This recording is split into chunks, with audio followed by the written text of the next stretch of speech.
Bendito é o fruto do vosso ventre, Jesus. Santa Maria, Mãe de Deus, rogai por nós, pecadores, agora e na hora da nossa morte. Amém. Que essa reunião seja conduzida pelo Espírito Santo. Amém. No final, depois o senhor dá a benção. Né? Um retrospecto aqui da conversa que fizemos a semana passada. Então, são as 3 graças mariais que marcaram a história nos últimos 150 anos. Essas graças começaram no pontificado do Papa do Beato Pio IX, em 1846. 1846, La Salette. Em seguida, 1858, Lourdes. E depois, 1917, Fátima. Foram 3 graças extraordinárias. São aparições de alcance mundial. A gente vai falar, não, mas Nossa Senhora também apareceu em Simples, Nossa Senhora apareceu, o padre. A crise do mundo moderno,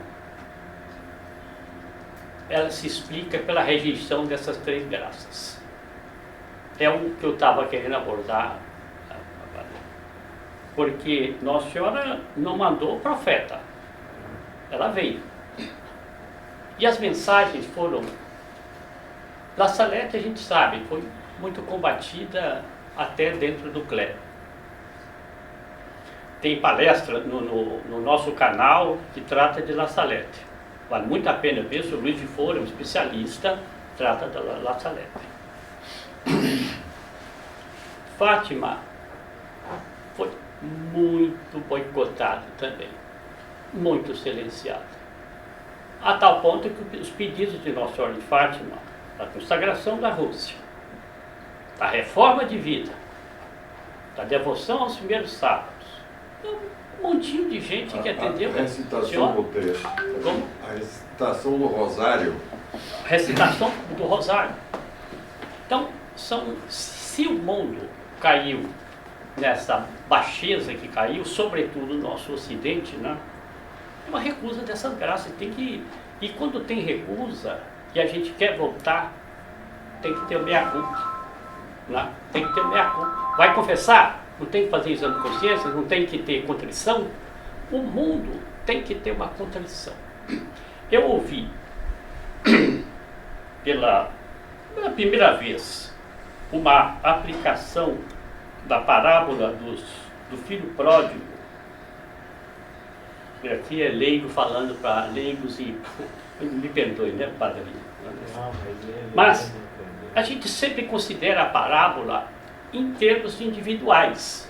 E é isso mesmo, é concretamente aquele filho pródigo que pediu a fortuna do pai, me dá minha fortuna, eu quero ir para o mundo, eu quero ir para o mundo. E foi para o mundo. Só que o professor Plínio Corrêa de Oliveira, no livro dele, Revolução e Contra-Revolução, ele aplica essa parábola ao Ocidente. Então, entendeu? Isso é muito fácil porque se aplica agora. Esse filho pródigo do Ocidente é aquele que recusou as 3 grandes graças mariais. É o filho pródigo. Ele abandonou a casa paterna e foi para o mundo. Não tem importância. Como não foi um só, deixou de ser individual, hein? Vários indivíduos se juntaram e formou o Ocidente. Então, que fase nós estamos do filho pródigo? O filho pródigo já se arrependeu? Não. O filho pródigo está vendo só que o bolso dele está esvaziando, entendeu? Então, estou dizendo, é um filho pródigo, estou seguindo a aplicação que o professor Plínio Corrêa de Oliveira fez ao Ocidente católico, ao Ocidente cristão. Ele está perdendo, ele está vendo que está indo. E outra coisa, estão entrando o quê? Está entrando ideologia de gênero, está entrando o aborto, está entrando a propriedade, a liberdade. Então, o filho pródigo está vendo que a fortuna e as outras coisas estão indo embora. Bem, eu acho que esse exemplo é muito útil para nós em 2023. Se a providência não deu ao Brasil uma vitória fácil aí, é porque o filho pródigo não pediu perdão ainda. É a interpretação que eu dou. Eu quero que os senhores se purifiquem mais. Purifiquem mais. A introdução ficou clara.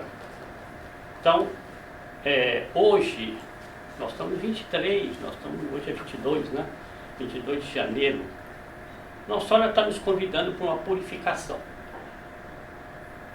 Seja individual, seja familiar, seja Belo Horizontino, seja mineiro, seja brasileiro, seja a nível mundial. Está convidando para uma purificação. A purificação passa por meio mental.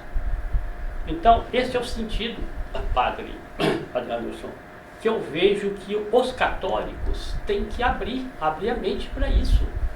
Abrir a mente para isso. Nossa Senhora quer mais. Eu vou passar agora a um gráfico. 19 aqui corresponde ao pontificado do Papa Pio IX. Século XIX, né? Século XIX. 1930 corresponde ao grande surto marial do Brasil, sobretudo do Brasil, que pegou de 30 até talvez 45, um surto marial nunca visto na história do Brasil. Tem também no nosso canal palestras sobre isso. Então, aqui temos as duas graças de La Salette e Lourdes. Aqui em 17 temos Fátima, pontificado de São Pio X. E depois nós temos aqui o filho pródigo, pegou a fortuna e está descendo. Esse filho pródigo aqui é o Ocidente. O que aconteceu? Eu, quando conheci a TFP, o Brasil não tinha divórcio. Eu fiz a campanha contra o divórcio em 66. Divórcio, hein? Eu fiz também. Coletamos 1 milhão de assinaturas em 50 dias. Pública na rua, na internet, não é na rua ali de caneta, né? Então, não existia minissaia, não existia... O próprio progressismo, o concílio, enfim, os padres progressistas aqui, Teologia da Libertação, mas então, o pacto, os bispos do pacto da Catacumbe, liderado por Dom Helder, isso não tinha contaminado, o progressismo não tinha contaminado as raízes, assim, o meio católico. Então, veja bem, e eu estou dizendo, mas a humanidade veio descendo.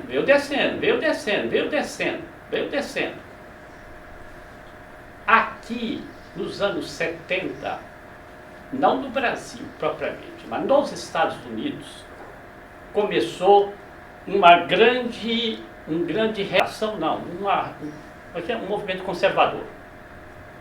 Político mesmo, para derrubar o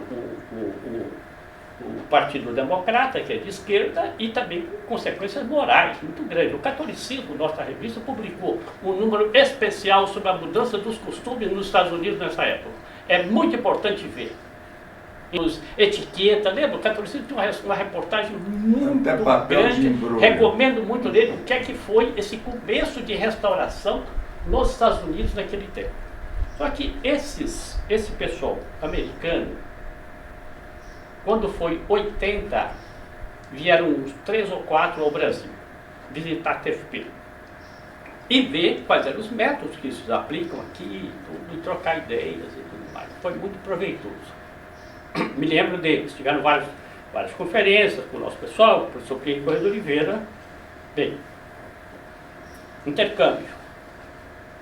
Sabe o que eles disseram nessa época? Um movimento para ir para frente tem que ter idealismo, membros não remunerados, quase um sacerdócio, hein? Não remunerados. Depois dava 3 ou 4 assim, pontos, entendeu? Mas que a TFP já praticava aqui, aquilo já era o latim nosso já conhecido, entendeu? Aqui eu falei do Renascimento ali. No Brasil, a partir daqui, há uma série de conferências do professor Plínio Correia de Oliveira para nós. Ele disse, eu noto que está se desgarrando da força da revolução. Ele até dá a imagem, até não estou olhando o tapete aqui, então a imagem assim, é como se fosse aquela franjazinha, entendeu?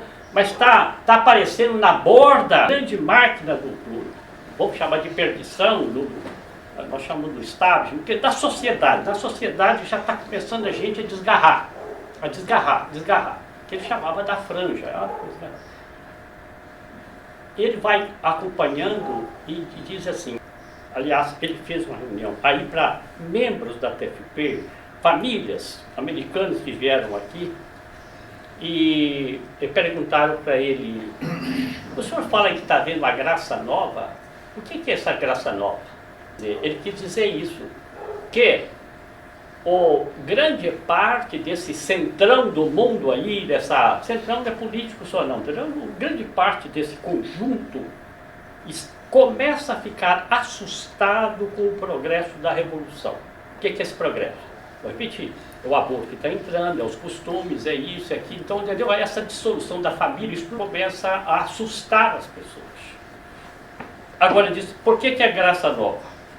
É porque ele diz assim, é que as pessoas estão começando a compreender o que é o primeiro mandamento, ou compreender um alcance maior do primeiro mandamento. Eu vou explicar o que quer dizer.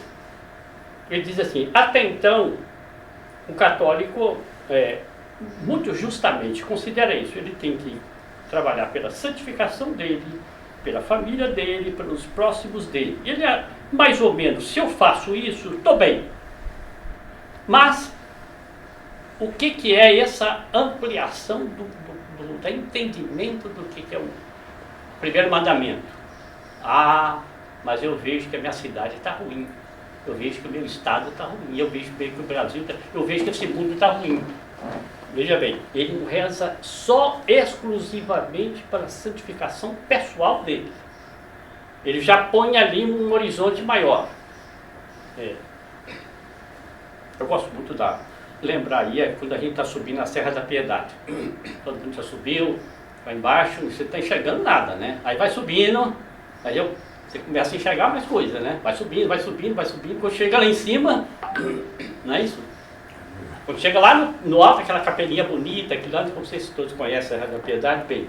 Chega lá em cima, o que você consegue? Você consegue até ver 360 graus. Então, eu vou voltar.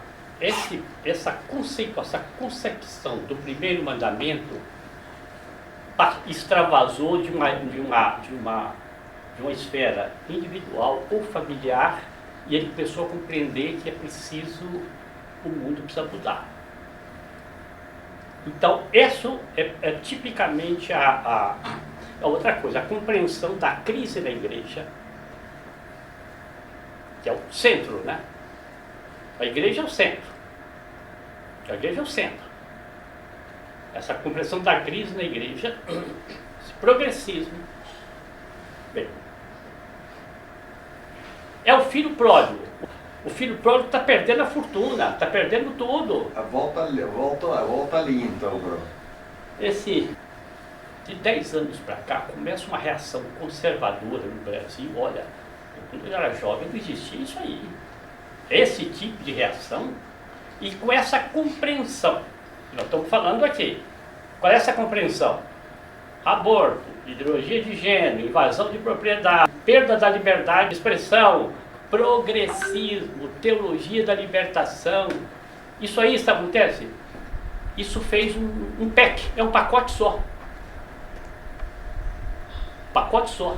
Olha, isso não existia na minha época de jovem. Isso é uma graça extraordinária. Eu falei do lado do mal. E do lado do bem, o que aconteceu? Nós tivemos um movimento pró-vida em reação contra o aborto. Tivemos a família tradicional em reação contra a agenda LGBT. A procura da missa tridentina em oposição ao progressismo. Homeschooling, educação em casa, em reação à cartilha esquerdista de Paulo Freire. Valores morais em reação à revolução sexual. Militância católica em oposição às SEBs. Bem, fez um pacote. Jovens aparecendo. Jovens aparecendo, veja bem. Do lado do mal ficou vai ficando cada vez mais claro para esse conjunto de mal, que o professor Plínio chama de revolução. É isso, esse conjunto do mal. Do lado do bem, o que aconteceu? Olha, gente, católico de meia tinta não resolve mais não. Católico morno não resolve mais não. Centrão não resolve mais não. É ou não é? Então é um chamado, é extremismo isso? Não, isso é coerência. Extremismo, católico extremista. Diz católico coerente. Coerente com o mandamento, coerente com a fé. Olha, isso aí, o Sr. Paulo pode atestar, o Sr. Hélio pode atestar, o Lobo pode atestar, ele pode atestar. Nós não vimos. Então, isso o professor Plínio fala no livro Revolução e Contra-Revolução. Mais adiante eu projeto esse trechozinho. A visualização desse conjunto de mal assusta. E, para a providência divina, para Nossa Senhora, é uma ocasião da graça do filho pródigo, lá do embaixo. Você não tem saudade da casa paterna? O que é a casa paterna? O que é a casa paterna? Esse conjunto de bem, gente. Não adianta querer voltar para o pontificado lá de 1950, mas não. A gente tem que olhar lá para frente o que a providência vai fazer. A providência não vai dar um troco igualzinho a esse da Revolução. Não vai dar. Bom, vamos para frente. Consegui ligar os pontinhos lá do... Mais um. Só que não sacode bem, você esqueceu a palavra contra, né? Hein?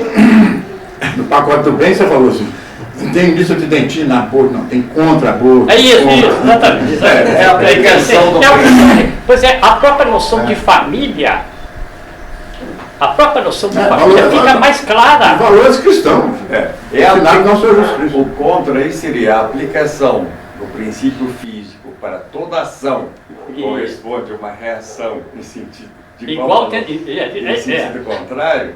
Então, necessariamente tinha que surgir uma contra-revolução. Não sei se ficou claro. Olha aqui, tem um PowerPoint aqui sobre isso daí. Na verdade, nós vamos além da física. Não, Porque quando a gente aprende na física, em igual intensidade e em sentido contrário. Deus nunca faz isso. Deus nunca faz isso. Quando veio o protestantismo, suscitou Santo Inácio de Loyola. Santo Inácio de Loyola amava muito mais a igreja do que o Lutero. Lutero odiava. Entendeu? Então, esse bem que ela suscita tem que ser maior, senão não dá um salto à missa. Não dá. Bom, aí nós chegamos no ponto. Como é que é o bem em 2023? Como é que vai ser o bem em 24, em 25? Essa noção do bem tem que ficar clara, não é? Como que já rezou o padre Anderson no começo, né? Vem do Espírito Santo, né? Descendei o coração de vossos fiéis e tal. É uma graça extraordinária que nós temos que receber, porque não adianta a gente voltar 20 anos na história. Nem 30, nem 40. Senão a gente vai... Não adianta. Tem caminho, depois vai continuar andando depois, né? Bem. Papéis? Bom, aqui seria, se a gente fosse detalhar o pontificado de Pio IX, São Pio X, a reação em 21, vamos adiante, senão a gente não anda. Ao grande pontífice aí, São Bem-aventurado Pio IX. De 46, olha aí, pontificado, mas não sei se ele é maior que de São Pedro, mas encosta só lá. perde para São Pedro. Só perde para São Pedro. Se você considerar São Pedro, Sei. de 33 a 67, dá 34 anos. E o dele dá 32. 2 e 11 meses. Esse, tá vendo, o Papa que depois de São Pedro reinou mais, né? Agora, temos aí nós temos aí uns ilustres amigos que são descendentes da família, né? Macei e Ferretti, Doutor Álvaro Doutor Álvaro, da família. O outro também veio aqui ontem, né? Não, veio ontem. O Vinícius. Vinícius, Seu primo. Meu primo. Agora, vejam bem. Não pode entrar em muito detalhe, mas para compreender as graças que foram recebidas. e as graças que foram recusadas. 46 foi La Salette. Em 46 mesmo, o Papa Pio IX fez uma encíclica condenando o socialismo. É o primeiro documento da igreja, porque a igreja não vai condenar um mal que não existe, não vai inventar. E o Marx, as ideias já existiam. O Marx e o Engels lançaram o tal manifesto infame deles 2 anos depois, em 48. Então, em 46 o Papa já alertou lá. Bem, depois, temos a encíclica dele, de 54, sobre a Imaculada Conceição. Também tem uma exposição sobre isso. É uma encíclica fundamental. A proclamação desse dogma é fundamental para a derrota do mal. O professor Plínio Corrêa de Oliveira tem um artigo, mais de um artigo no jornal Catolicismo, e esse artigo é muito interessante, ele é de 54, de 1954. Então, no centenário do dogma, ele escreveu um artigo longo, de primeira página, era ainda jornal, analisando o dogma da Imaculada Conceição. Não só do ponto de vista teológico, não. O alcance. E ele comenta isso, que a revolução, que está descrita no livro, Revolução, ela vinha tendo muitas vitórias. É o protestantismo, é a própria Revolução Francesa, é a decadência dos costumes, é o liberalismo religioso do século XIX. Bem, Pio IX compreendeu que se ele fizesse, que esse dogma da Imaculada Conceição era um dogma, segundo está dito no artigo, fundamentalmente contra-revolucionário. Eu sei, não dá para a gente pegar esse conceito, mas vamos dizer, se ele tivesse, se fosse o dogma que Papa Pio XII promulgou da Assunção de Nossa Senhora, que é uma coisa lindíssima, mas o alcance do dogma da Imaculada Conceição na luta entre Deus e o demônio, entre Nossa Senhora e o demônio, entre a raça da Virgem e a raça de Satanás, o dogma da Imaculada Conceição é uma arma muito mais poderosa. É uma bomba de hidrogênio, uma bomba de não sei o quê. E o professor Plínio explica por quê. Porque nesse dogma, o Papa Pio IX proclama, que há uma só na face da terra, foi dado,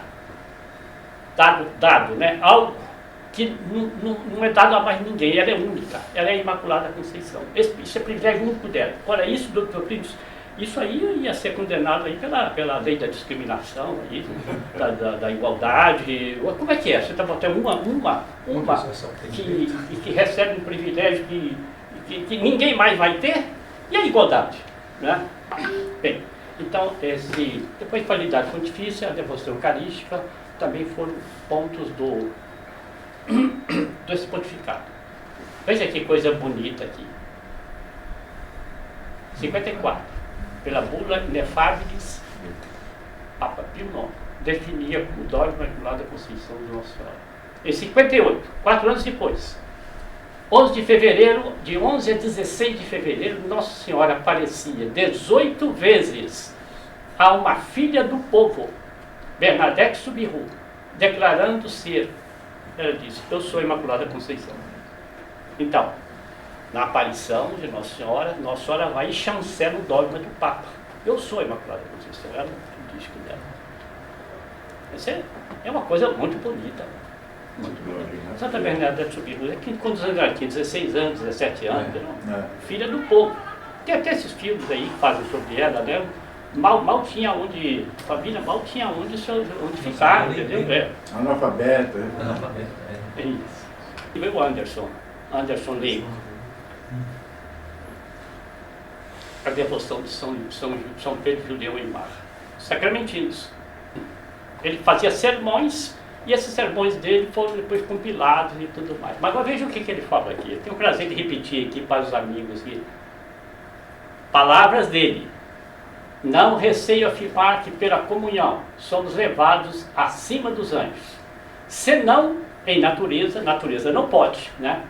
Pelo menos em dignidade. Os anjos não passam de simples ministros seus, ministros de Deus. Enquanto nós, ao recebê-la, a comunhão, tornamos-nos membros da família de Jesus Cristo, outros ele mesmo. Esse São Julião Aymar era um santo radical. Não era extremista não, mas ele era radical. Ele teve aquilo que a gente, o flash da devoção da devoção eucarística. Ele foi fazer uma pregação em Bruxelas. Chegou lá em Bruxelas, capital da Bélgica, né? Andando na cidade, igreja fechada, durante o dia, igreja fechada. E ele era francês, não é? E então à noite, na hora da pregação dele, ele fala: eu vi as igrejas fechadas aqui, perguntei por quê, e disseram: não, é o medo dos ladrões. Bom, então os padres fecham a igreja por medo dos ladrões. O que ele falou? Isso é porque vocês não têm fé. Se vocês tivessem fé, vocês iam lá, arrebentavam as portas das igrejas e entravam para adorar nosso Senhor Jesus Cristo. Aí eu li, isso está lá no sermão do... Então, na pandemia, não sei o que ele faria, viu? Na hora de fechar as igrejas todas aí, entendeu? Vou só mais uma frase dele aqui, mais um trechinho dele. Ao comungarmos, com que respeito nos cercam eles, os anjos, que honra nos prestam. Sem o pecado original, jamais nos teríamos elevado desse modo pela comunhão. Porque o pecado original, dessa corrente teológica, é que propiciou a redenção. Bem, inocente, por aqui. Inocente, o homem estaria sempre a acompanhar o anjo, regenerado pela redenção, né? Regenerado, consanguíneo de Jesus Cristo pela Eucaristia, pode ocupar no céu um trono superior aos dos espíritos celestes. Esse santo é canonizado pela igreja, hein? Mas ele é bem ousado, né? É bonito, viu? Olha, eu sou um homem, eu sou apaixonado por porque esse... uma das teorias da teologia católica é que os homens foram criados para ocupar o espaço vazio que os anjos deixaram ao se revoltarem e ir para o inferno. Exatamente, é. Então é normal que eles ocupem lugares superiores a muitos. Os demônios deixaram vazia, né? Os tronos, aí Deus chamou os homens lá, vamos ocupar aqui. Ué, e São Francisco de Assis, não é uma alma seráfica, Santa Teresa, não é? Bom, Dá um certo medo aí, né? hein? É sinal que só 1/3 dos homens que vão estar lá. Ou menos até. Ou até menos, Ou até infelizmente. Infelizmente no mundo de hoje Não a gente entendi, se não. salva É, menos. Dá um certo medo. Se for pensar dessa forma, só 1/3 dos homens vão se salvar. Pode ser. Ah, Aí um terço, sim, não pensei que está Olha, mas já é assim. bastante. Eu não sei. Mas é certo, parece É. que é mais condenados do que salvos. Infelizmente. No mundo Olha, de hoje é muito claro isso. Acontece o seguinte, e que qualitativamente a providência colocou Nossa Senhora numa balança. E essa balança aí vale mais do que a humanidade toda, viu? De maneira que, por exemplo, qualitativamente falando, entendeu? Ela sozinha É. tem a valida da terra. Não, é apenas um ponto para a gente ter em consideração. Olha, vamos para frente aqui para ver se... Eu tenho um ponto aqui que é o gráfico. Eu quero mostrar agora o gráfico. Olha a fisionomia desse Papa. São Pedro. Boa, não? Isso é fotografia. Ilustra. Nós temos o corpo místico de Cristo, que é a Santa Igreja, que são as almas em estado de graça. E temos o chamado corpo místico de Satanás, que é uma macaqueação do corpo místico de Cristo. Bem, essa análise que nós estamos fazendo da descida do mundo ali, aquela curva de descida, era o pessoal que estava migrando da boa posição para onde? Migrando para o lado do mal. migrando para o lado do mal. Quem aderiu ao aborto, quem aderiu a essa revolução sexual, quem aderiu, está migrando para onde? Migrando para o pó de Satanás. Não tem outra palavra. Bem, acontece que havia aí um grande centro de pessoas que estavam sendo disputadas, vamos dizer assim, pela perdição e disputadas pela graça. E esse centro, que a gente poderia chamar de filho pródigo, está cada vez mais nos jornais, comentários do ano passado, do ano atrasado, até talvez até de 10 anos para cá, dizendo a nossa luta é uma luta entre bem e mal. Isso saía até nos jornais. A palavra polarização saía muito nos Estados Unidos, aqui no Brasil, polarização, quer dizer, as pessoas estão deixando de ficar inertes ou indiferentes, e uns caminhando para baixo, e outros caminhando para o lado bom. Daí vem as conversões de 20 anos para cá. Olha, Padre Anderson, nós estávamos rezando o terço aí público, né? E ali apareciam pessoas, e sim, vou contar assim, um caso, mas tem vários outros. Olha, eu vi na manifestação, vim aqui, coisa assim, mas eu vi você rezando o terço aqui, que é o seguinte, eu sou convertido de 8 meses. Eu perguntei, mas você não era católico? Não, era católico do IBGE. Aí eu recebi uma graça de entender o terço. Comecei a rezar o terço todos os dias. Olha, esse homem ia lá todas as noites, e quando nós marcávamos um terço às 3 da manhã, estava ele lá. Ele segue o terço online aqui, eu vejo aqui, ele segue o terço online. Sim, muitos e muitos casos estavam. É o skate, né? Hein? É o skate. Não, o homem do skate, pois é, o homem do skate é outro. 10 horas da manhã e foi. Aí começou, toda noite aparecia. Aí eu fui abordá-lo, eu disse, mas eu gasto 1h30 para chegar aqui. Eu venho de skate. Muito automóvel não, de skate. Quer dizer, 1h30 para ir, 1h30 para voltar. 3 horas da manhã, quando tinha terço, tínhamos os 4 terços lá. Ele estava lá. Então, nós temos uma coisa muito positiva. Agora vamos tirar uma conclusão para 2023. Está querendo tirar proveito, né? Mas nós temos que fazer um apostolado da esperança. Nossa Senhora está conosco, Nosso Senhor está conosco, temos tudo. E temos, do ponto de vista natural, esse fenômeno. Uma grande parte desse centrão está acordando. E nós vamos chegar lá, na outra parte que não acordou, e olha, balança e acorda. Então Nossa Senhora está nos dando mais tempo para que esse centrão aí, aliás, uma senhora que estava aqui na reunião passada, esse centrão está dissolvendo, né? Usou a expressão, entendeu, né? Está sendo chamado, Então a nossa obra é essa, uma obra de recrutar pessoas, incentivar, fazer apostolado, rezar o terço e conduzi-los, pelas mãos de Nossa Senhora, conduzi-los, né? Levá-los para Nossa Senhora, que teremos a vitória. O mal, mas o mal, o que é o mal? O mal é a ausência de bem. Eu vou ler aqui, ó, muito interessante, eu vou ler, que saiu lá, publicado agora pela TFP americana. Resumir o que eles fazem de um fato muito atual, que é a marcha pela vida nos Estados Unidos. Essa marcha desse ano completou 50 anos, meio século. Começou com 30 pessoas, depois terminou agora com 300 mil pessoas lá. Quantos? 300 mil. Pelo menos, não sei se o último quantos foi, mas de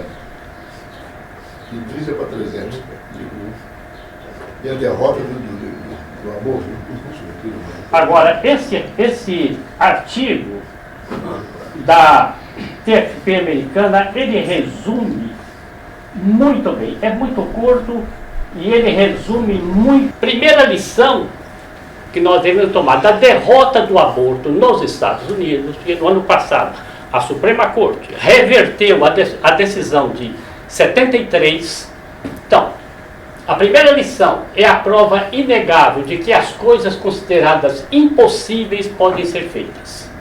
Mas para a graça, não existe impossibilidade, só existe impossibilidade para o pecado. Então, veja a primeira coisa. Vamos aplicar 2023, hein, Brasil. Brasil. Os esforços e principalmente as orações provaram que com Deus tudo é possível. Não devemos duvidar de que Ciro, a decisão, né, de 73, foi derrubado. Então, todos os abortos provocados podem ser eliminados em nossos tempos. Ou seja, ganhamos essa, temos que compreender. Nós podemos perfeitamente eliminar toda forma de aborto nos Estados Unidos. Primeira lição. Primeira lição é essa: o impossível foi derrotado. É isso. Vamos conversar aqui, para 2023. Bom, continua. Segunda lição é que o adversário é vulnerável e fraco. Ele vai explicar por quê. O lado pró-aborto ainda tem uma vantagem esmagadora em termos de dinheiro, mídia e apoio do establishment. Quer dizer, dessa sociedade corrompida. Tem apoio disso. Sua mídia faz todo o possível para promover as narrativas dominantes. Mesma coisa. Porém falsas. Então chamam de liberdade reprodutiva e direito das mulheres fazer aborto. Bem, continua. No entanto, essas vantagens foram apagadas, quer dizer, eliminadas pela hediondez do aborto que os pró-aborto tentam tanto esconder. Então eles dizem, o pessoal que faz propaganda do aborto, como agora o Brasil aderiu aí a esse protocolo, né? Lá está escrito saúde reprodutiva da mulher. Não fala aborto. Por que eles têm medo de dizer que é aborto? É porque é fraco. Então é fraqueza. Vamos pegar o terceiro ponto? Uma lição final mostra que perseverança, tenacidade são vitais para essa luta.